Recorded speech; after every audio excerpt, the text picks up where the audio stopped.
Hello, and welcome again to another episode of Muview with Mo. I'm Morrison Nolan, and here today I'm with my friend Cam Muskelly. Hey, Cam, would you like to introduce yourself for our audience? Yes, my name is Cam Muskelly, or Cameron Muskelly. I prefer Cam sometimes. And I'm an avocational, inspiring historical geologist and paleontologist here in Atlanta, Georgia. Mm-hmm. And you do a lot of really nice outreach events with schools and with the Fernbank Museum of Natural History, where you give nice public lectures to the Atlanta Geological Society and various school groups. Yes, I do. I give different talks on different aspects and different topics in geology and paleontology, where I mainly focus on the southeastern or the eastern part of the United States, talking about its geology and paleontology there. Mm-hmm. And Cam and I know each other. We are both members of the Georgia Mineral Society, which is a very excellently run amateur geological group with many subsections servicing many different geological interests, ranging from sand to gems to fossils to minerals of the world. It's a very good organization, and if you live in really anywhere in Georgia, you would do well to try to check out their meetings in Duluth. Yeah. So Cam, why don't you give us a little backstory about yourself, kind of where you're from and what all you do? Right. I was actually born in Decatur, Georgia, and I was born there. And I, like every single kid, most of the time everybody's interested in dinosaurs. I'm that kid who never grew out of the interest in dinosaurs. My parents would bring me dinosaur books. My parents would read me dinosaur books after bedtime. In school, I would check out every single dinosaur book in class. I had like a little bit of dinosaur toys. So of course, I definitely grew up loving and liking dinosaurs, and I still do today. So that's kind of how I got interested in the whole paleontology aspect of things. I was this dinosaur kid. Everybody has a dinosaur kid in their family, and I was one of those kids. So my interest of dinosaurs has shifted a little bit. They become more, focused on paleontology. But I wanted to talk about the aspect of how I got to dinosaurs to the aspect of what I'm interested in now. And as I said, I love dinosaurs. I've always liked dinosaurs. I watched Jurassic Park over 1,000 times. In fact, I just watched it yesterday. So it brought back a lot of memories. I'll admit, I And never actually watched any of the Jurassic Park movies until I was, I think, 21. Really? Yeah. See, I was about 7 when watching Jurassic Park, and it was a really good movie. It really kind of touched on what I thought, what paleontology was at the time. But it was all about like digging dinosaurs, finding these new discoveries. But of course, that ideology of paleontology would change over time as we started to shift from the 1993 of what paleontology used to be and what paleontology is now today. And so I always grew up liking dinosaurs. And when I was a kid, in the second grade, there was a teacher that I had. Her name was Miss Swartz. She was my second grade teacher. And if I was on my best behavior, she would take me to a classroom. She had an actual fossil collection. I did not live in an area where there were fossils to be found. I lived straight in the Metro Atlanta area where there's no outcrops of any fossils. It's all igneous and metamorphic rock that's really old. So I hear you, Cam. I was a lot like you in that I was always interested in paleontology growing up, but like you, I grew up in the kind of the greater Atlanta area where it's just all granites and gneiss. Right. It's you're a couple of hours away in any direction from actual fossils. Right. So the struggle is real there.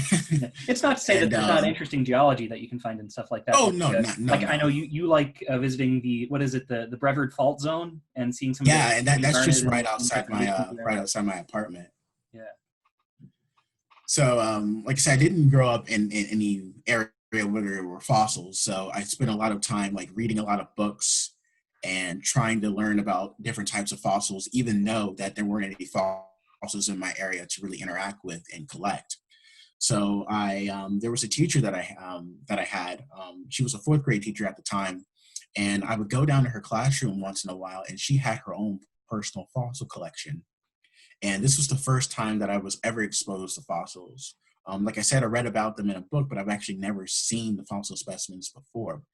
And she pulled out these two drawers. And in these two drawers, she had a collection of like different types of fossil specimens. So she had pieces of fossil trilobites, she had plant fossils, and she had a couple of other gastropod and ammonite fossils. And the first fossil that I actually ever received was the fossil that she gave to me, which was a crinoid stem. And if people don't know what a crinoid is, it's an echinoderm. They're related to starfish with a long or small stalk, and they were attached to the bottom of the ocean. If you ever look on YouTube, look up crawling crinoids. They like to crawl on the ground a lot of the times. So we actually have trace fossils of those. It's very unusual to watch these videos of crinoids crawling on the ground. It's like, I always describe it as a flower that is in pain, dragging itself across the ocean bottom. It's very freaky. I'm glad that crinoids Oh yeah, in the modern are mostly either stalked things confined to very, very deep waters, or very, very strange, free-floating, almost feathery things that look like, you know, some sort of weird cartoon villain. yeah, they're very weird looking animals, especially when you don't really think of them as animals because you don't think of them as them moving. Yeah, you're But so they do. used to the shape of being so plant and flower-like, but they are animals. They are fundamentally Right, not that different from starfish. right. So she gave me a crinoid stem, and I was just fascinated. When I was about 7 years old, in the third grade, I actually found my first fossil, and it was actually behind a teaching trailer that I was in, and it was pretty much just this dumped shale. So this shale, it's not part of the formation of where we were because we were in the Atlanta area, but it was just dumped shale, dumped black shale, and I knew that if you could find shale, that there were possibly fossils in there because it's just made out of compressed mud.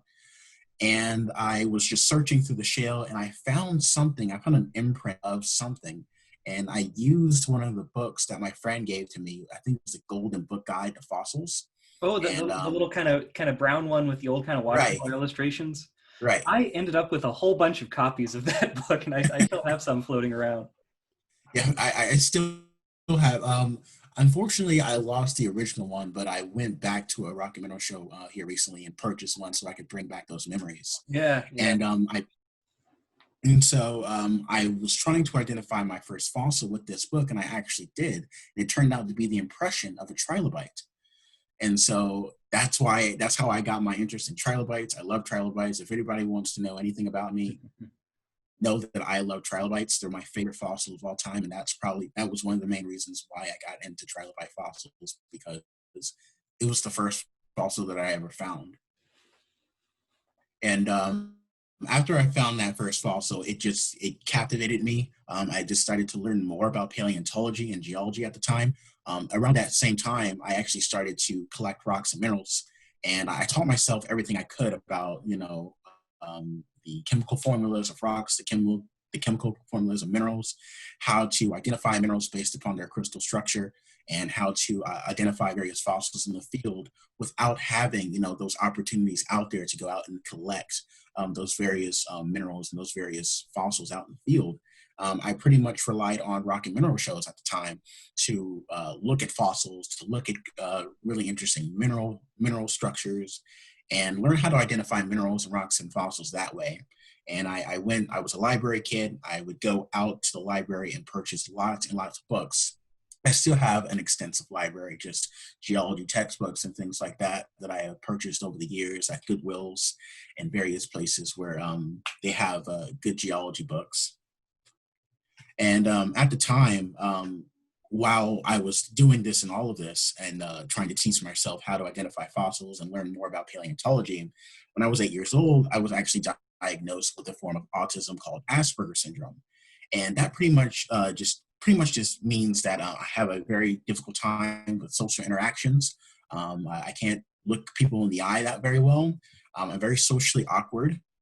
And I deal with a lot of things that have to deal with social interactions and things of that nature. I have meltdowns from time to time from various things like sirens and horns and things like that I can't necessarily deal with. I have a hard time with social interaction and various things like that. And so it really kind of was a connection together on how my interest in paleontology and geology was connected to me being on the autism spectrum. And I began to learn about myself and began to learn how these differences make me up and learn how to counterbalance those differences that I have. I was a kid who was, was bullied in school. I didn't have a lot of friends.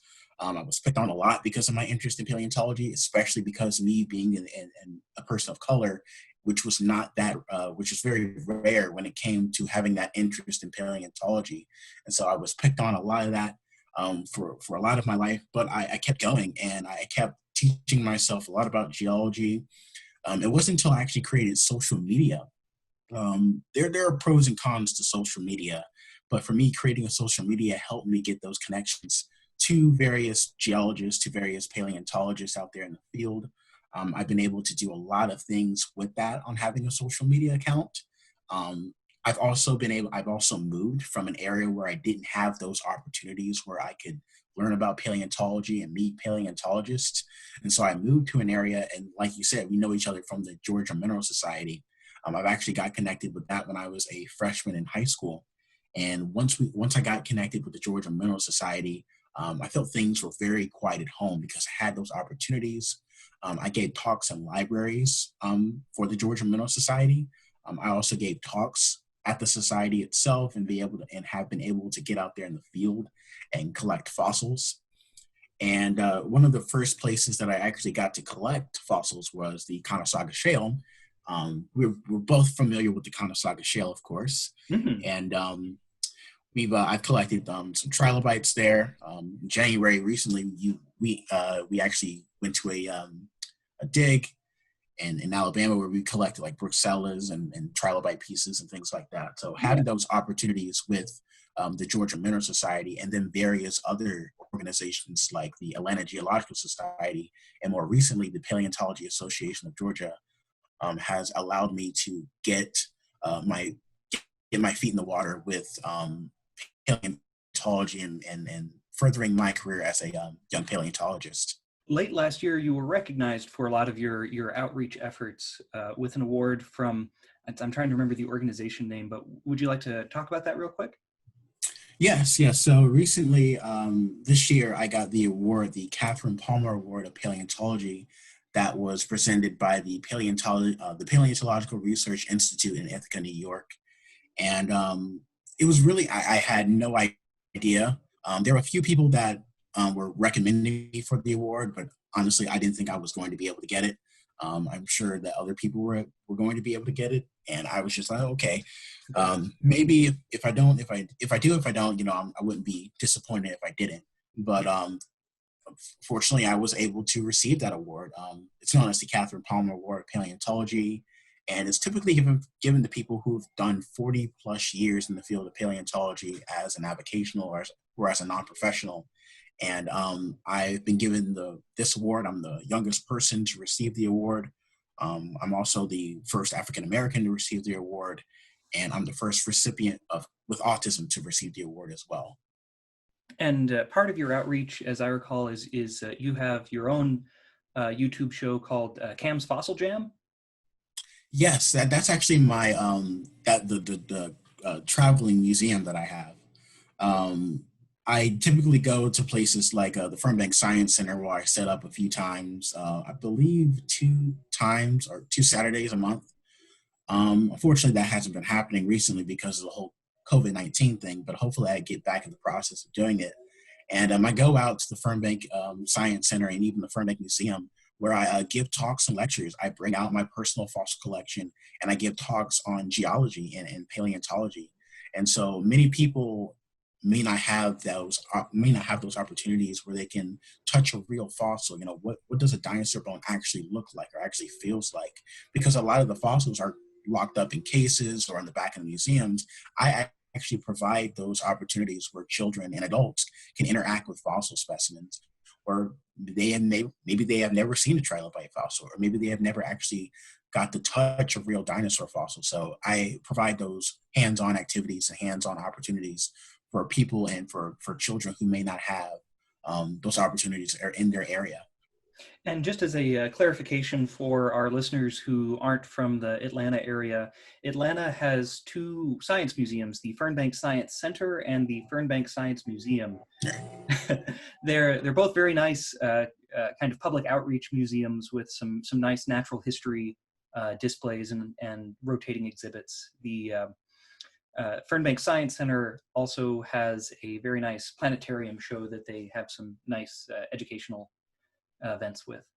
But so that kind of serves as a nice segue into kind of our next segment. So Cam, you do work with your traveling exhibits, being able to put these materials in people's hands. And I think that there's a lot of appreciation in geology that comes from being able to handle and see up close the samples, really squint at them good to see the details. But you also do work, as we said, with both the Fernbank Science Center and the Fernbank Science Museum. What are some other museums that you've visited and enjoyed, or that you'd like to visit someday? I really, really enjoy the Tellus Science Museum.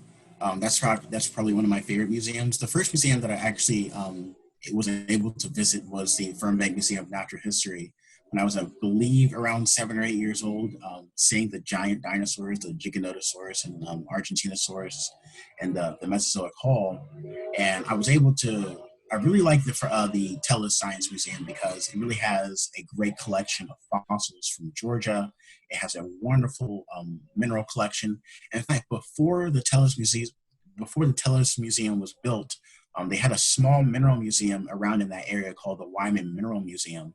And I got to go there before it became part of the Tellus Science Museum, I believe back in 2007. And I was able to look at the various crystals and the various minerals and fossils that they had on exhibit at that time before it became Tellus.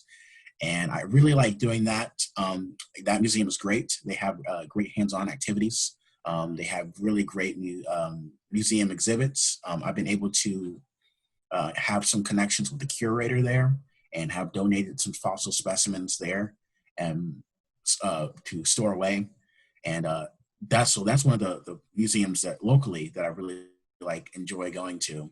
I haven't been to too many museums in my state, but I hope to get out there and look at some of the various museums that are out there, some of the natural history museums. I've been able to travel to the Smithsonian a long time ago before the Deep Time exhibit became what it is now. I got to go to the National Museum of Natural History and saw the fossil gallery and even got to see the Hope Diamond, which is pretty cool. So that's definitely a check mark off my list of places that I've been able to go to. Just recently, I was at GSA last year and I got to go to the Charleston Geology Museum, and that was pretty cool. There's a paleontologist that I know, two paleontologists that I know named Dr. Robert and Sarah Bostenecker, and they have a really great museum where they have pretty much marine paleontology, where they have interesting whale fossils and a really good deep time geology exhibit that I really like. Museums that I would like to go to, there's a lot. There's some museums down in Germany. I definitely want to see the holotype specimen of Archaeopteryx one day. That would be really nice. And there's one museum that I really like to go to, the Frixell Geology Museum. I can't remember. I think that's in Illinois, I believe. So that museum is really interesting. And there's another museum called the Latworth Geology Museum, which is named by Charles Latworth, early geologist in the 1800s. And that geology exhibit and that geology museum is incredible. The displays are great. They have really great mineral specimens and fossil specimens from all over the world. So those are just a couple of museums that I've been to and then ones that I hope to visit in the future. Yeah, and just to kind of circle back to something that you mentioned earlier, some of the materials that you've donated to the Tellus Science Museum are out on public display, and in their label they have a little notation marked donated by Cam Muskelly, and I think that's pretty cool. Right. I remember it's one thing several years ago now that happened at the Tellus Science Museum. That was a very interesting piece of public science explanation that they did. Was they have in their paleontology hall, they have, of course, many dinosaur mounts, including a mount of a medium-sized theropod, which I don't remember its name, but Cam, I I'm sure that you know the name of the theropod that they have, but they discovered that in the reconstruction that they had, the arms that they had installed were too large. And so they had a very nice public lecture where they brought in some scientists who were related to the research on improving the reconstruction. And they publicly removed the arms and inserted smaller ones. And I remember thinking that that was a pretty neat display of paleontology. There's been some talk recently that those are the theropod dinosaurs, Appalachiosaurus, and there has been some talk recently that the larger arms are actually the correct arms, Oh, rather than the smaller arms being the ones that aren't typically correct. Appalachiosaurus is an early tyrannosauroid. It has features that are very similar to Tyrannosaurus and to that clade, but its features are more derived to determine that it's an earlier part of the Tyrannosaur family tree. And so Tyrannosauroids have these larger arms, these longer arms for catching prey. And there are some earlier known Tyrannosauroids that are known. Dryptosaurus from the New Egypt Formation in New Jersey is one of them. And that one is known from the later Cretaceous. Tyrannosauroids are known close to the earlier part of the Cretaceous and even part in the early Jurassic where they come from. And there are some earlier Tyrannosauroids from the later Cretaceous period that have these long arms. And so it has been suggested that these longer arms with those three-fingered hands may be the correct version after all. it's always so neat to see these kind of scholarly debates play out in real time and in the backdrop of museums that are receptive to new and developing science. Right. Well, in kind of a little bit more serious question, there's one thing I want to talk with you about that in light of recent events, there's been a lot of discussion within academia about trying to do a better job of creating an inclusive environment for both people of color and for neurodivergent people like those on the autism spectrum, and improving inclusivity in the sciences in general. And one thing I thought we might talk a little bit about is, you know, people like you and like me and other young people that are interested in paleontology. There are a lot of really nice books that serve as great introductions to paleontology. But I know that, at least in my experience, the books that I consider amongst my favorites, things like Trilobite, Eyewitness of Earth by Richard Forty, Bringing Fossils to Life by Donald Prothero, or Dinosaurs Without Bones by Dr. Anthony Martin. Most all of these books that I'm familiar with that served as an introduction for me are by predominantly white male authors. And I'm wondering if you have some recommendations for some nice kind of popular science books written by people of color or written by women in the sciences. I know Adrienne Meyer has some very interesting works on paleontology, and I recommend her books like The First Fossil Hunters to people, but I was curious to hear some of your thoughts and opinions on that. Right. So a lot of the books that I've read over the years and that have gotten me interested in paleontology have been very similar to yours. There's one that I've gotten interested in, Digging Up Dinosaurs by Jack Horner. There's been a couple of other books that have been written from the 1960s that I've grew up with. And there's actually been a couple of good books. There's one book that has been recently that came out called The Bearded Lady Project, and that has really focused on the minority of women in the field of paleontology and how they've overcame sexual harassment in the field that they're in, and some of the various other things in the field of paleontology.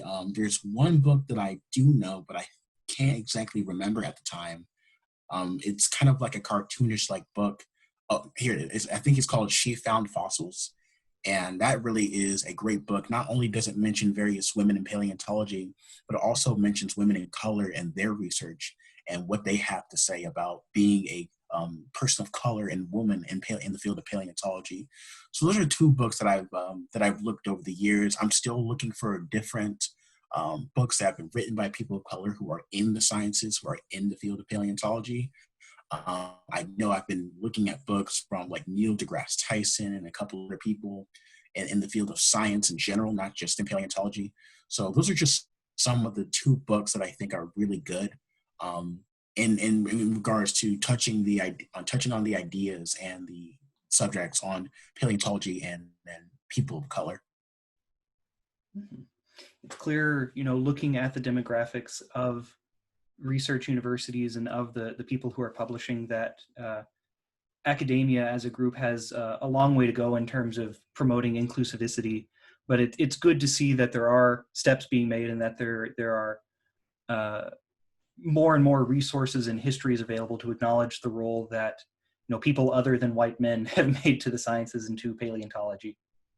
Right, right. And I think that image is slowly going away. I think there are, places, or there are, shows and whatnot that are still trying to push that idea on like white men and in paleontology, and that paleontology is a very diverse field of people with different backgrounds, different stories. And I think that's what we really need to focus on, because the idea of that cowboyish Indiana Jones paleontology that we've known for so long, for so many years, it really doesn't have, it really has damage on the field of paleontology.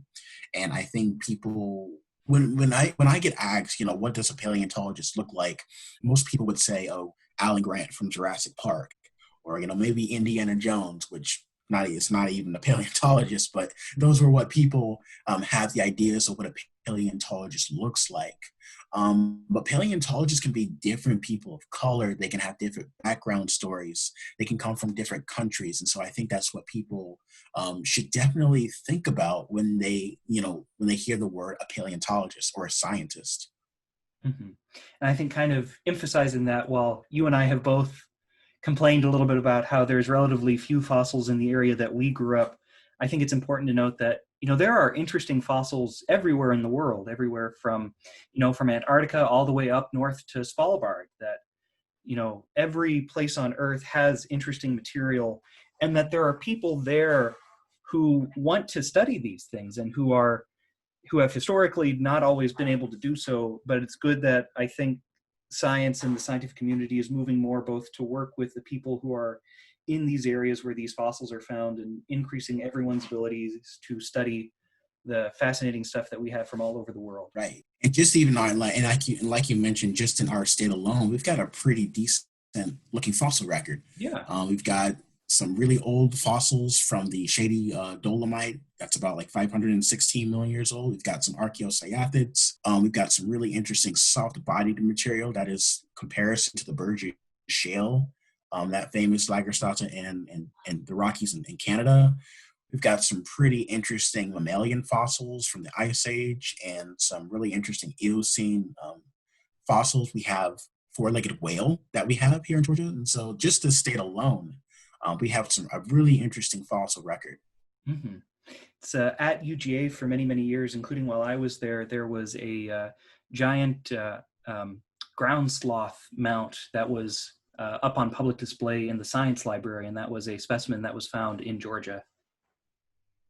Yes. Is that specimen still there? No, sadly not. I was actually I was a volunteer for the group of people who, they were making some changes to the science museum, to the science library, and they were like installing a bigger coffee shop and some other silly stuff like that. And so they moved it from the entrance to the science library to kind of a back hallway in the downtown Athens Civic Center, which it was still publicly available, but it was kind of tucked away. And then sadly, I was one of the volunteers whose job it was to secure and pack that thing up in essentially a giant box to put it in storage for a little while. That was a couple of years ago, but at the time there were not plans to bring it out anytime soon. And to the best of my knowledge, it's not currently on public display. I hope it goes back out on public display. It's an interesting story. The mount was actually made by UGA undergrad back in, I think, sometime in like the 50s, 60s, 70s. And it's, as a consequence of that, it is a little bit old. It does need some updating and some tender love and care, but I do hope that it can get that at someday and go back on display for the university public to appreciate. Yeah, that would be quite interesting, because we do have a lot of really good, interesting ice age mammals, including the giant ground sloths that lived here about 11,000 years ago. Yeah, and you mentioned our whale history as well, that we have things like four-legged whales. Georgia, Alabama, Florida have, basilosaurs, large, very early whales, and all sorts of interesting things like that. We've also got entelodonts, these giant murder pigs. Yeah. Oh, I didn't know that there were entelodonts in Georgia. We do have, there have been some entelodont teeth fossils that have been found here in Georgia to Oh, suggest that interesting. it's I entelodonts thought from. that was mostly like in the western states. Huh. I didn't know that. We have those here. Neat. Neat. Um, one other thing I'd like to talk about a little bit today is paleontology and media. And we've talked a little bit about, uh, perceptions of paleontology is shaped by things like Dr. Alan Grant in Jurassic Park, who's kind of the rugged individualist cowboy paleontologist. But what are some good presentations of the science of paleontology in media that you recommend to people, or what are some depictions of paleontology that you enjoy talking about or thinking about? That's really interesting. I don't have too much to say because I have many of the depictions that I have seen in paleontology aren't that good. Really good, and there aren't really that many movies that I would say. A good movie that I would actually suggest watching is 2012, which 2012 is a really interesting movie. It really just talks about that whole apocalyptic series. But there is one scientist. He's not a paleontologist, but he is a geologist. From getting his character name at the time, but he is a African American geologist where he studies, I believe, seismology, and there's also a Indian volcanologist that he works with, and so I think that description and or depiction in and depiction in geology, I would say, is really good. There have been a couple of movies that have been good with that.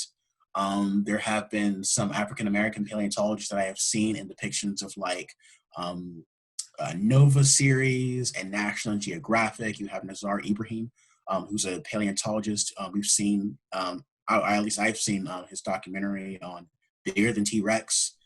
He's an Egyptian paleontologist, and he's done a lot of research with uh, Paul Sereno and trying to reconstruct Spinosaurus.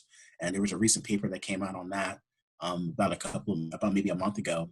And so it's still trying to get better. I won't say that it's the best thing that we have so far, but at least they're trying to combat that notion that paleontology, that you have to be this giant, like an Einstein, I would say, to know everything in regards, because scientists are people too. We don't know everything. A lot of the things that we know are things that we have studied inside of our field, that a field of interests. And so, like I said, I think we have a long way to go when it comes to the diversification and the ethnic diversity in paleontology. And so those are some of the various things that I would say, or some of the various movies that I would say that do a pretty good job on talking about various scientists in those fields. Nice, nice. Well, Cam, are there any aspects of paleontology that you'd like to talk about today that you don't think we've covered? I really like the Cambrian. That's one of the things that I'm really interested in now. I'm actually interested in deep time geology and historical geology, and so that's what I want to pursue in the field of paleontology and geology. There's more than just dinosaurs out there, and there's more to the fossil record than just dinosaurs.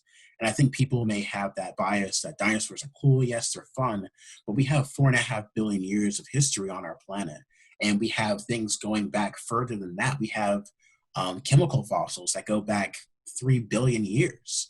And so I think understanding the earlier parts of Earth's history is really important, because the farther back you go in history, the difficult it may get to try to piece together what happened. And so I think that is a great mystery that I think geologists and people who have an interest in paleontology need to be spending their time on.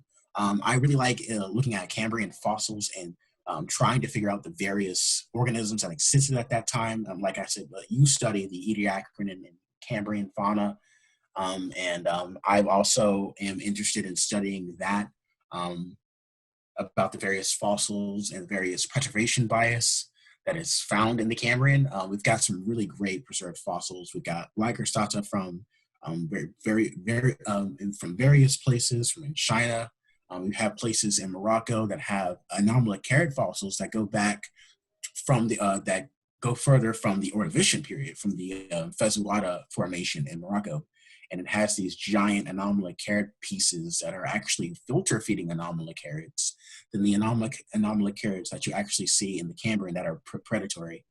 And we have just such a great fossil record, and the stuff that gets preserved is just beyond me that how this material does get preserved, and we have really good preservation conditions for these soft-bodied organisms to get preserved.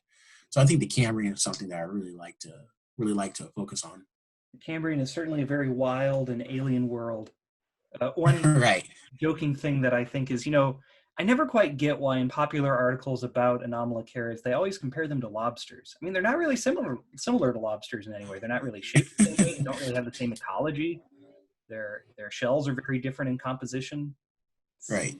I mean, they're both arthropods and they both live in the ocean, but beyond that, I can't really see why you'd compare the two. Yeah, they're unlike anything that lives today. Yeah. I mean, yeah. Well, Cam, it was really nice having you on today, and I'm glad that you could join us. well, thank you for having me, Morrison. I really like your podcasts. They're great. So keep up the good work. Thanks. So, Cam, in what way is a pigeon like a pine cone? In what way is a pigeon like a pine cone? That's a great question. Well, I don't know. They are eukaryotes. They have more than one cell. They are living creatures. Well, at least with a bird, for example. They have good connective tissue. That's true. They have pointy bits. They have little pointy bits. And the beak and the talons of a pigeon. They can both protect themselves. That's true. They have little spines on their bodies where they can protect themselves against predators. You don't want to step on either. Yeah, you wouldn't want to step on any of those. Before we end our episode today, there's a couple more topics I'd like to discuss, both of which involve recent and ongoing events. Over these past couple of weeks, the U.S. has experienced a groundswell in recognition of and support for the African American and minority community more generally here in the U.S. and the institutional racism that faces those communities. One way that I think is a productive way to respond to this groundswell of activism is to recognize and promote the history of prominent minority, especially African Americans, in all of our fields of work. And so I wanted to take a moment to discuss a notable African American paleontologist and his contributions to the sciences. And for that, we are going to be talking about Lewis Purnell, who for a period of many years was a museum specialist at the Smithsonian Museum, specifically the National Museum of Natural History, where he did much of his work as a museum specialist in the division of invertebrate paleontology and paleobotany, ultimately doing a great deal of work to document and re-find many of their samples, especially of their nautiloid material. However, because of the racism expressed by his colleagues at the National Museum of Natural History, he was ultimately forced out of that position. Thankfully, Purnell was a very ambitious man and continued to push for work in museums, and he ultimately became an assistant curator at the National Air and Space Museum, where he worked in the Department of Astronautics during the 70s and during the ongoing space race between the United States and the Soviet Union. And he did an excellent job both collecting materials from the Mercury program and from other parts of the U.S. government's push into space. His work also ensured that the Aerospace Museum would be able to continue to acquire materials like the spacesuits and like the crafts used by the astronauts during the space race, and we can thank him for much of the extensive collections that we now enjoy as in this part of our national history. And finally, I'd like to talk briefly about two organizations that I have extended support to and that I would invite you guys to support as you are able. Obviously, I have a great love and appreciation for museums and their and their mission of protecting knowledge and geological artifacts. But there's also a great deal of work that's done in archiving human history. And two organizations that I think are very worthy and needing of support right now are Migizi and the African American Museum in Philadelphia. Migizi is a small nonprofit in Minneapolis that focuses mainly on improving Native American youth academic performance and media literacy while also helping to preserve the stories and oral traditions of Native American populations in the Great Plains region. During the civil unrest in Minneapolis, their headquarters was burned down. Thankfully, their archives were saved and were not damaged, but their physical space is almost a complete loss, and so they are working on gathering funds so that way they can rebuild and continue their mission.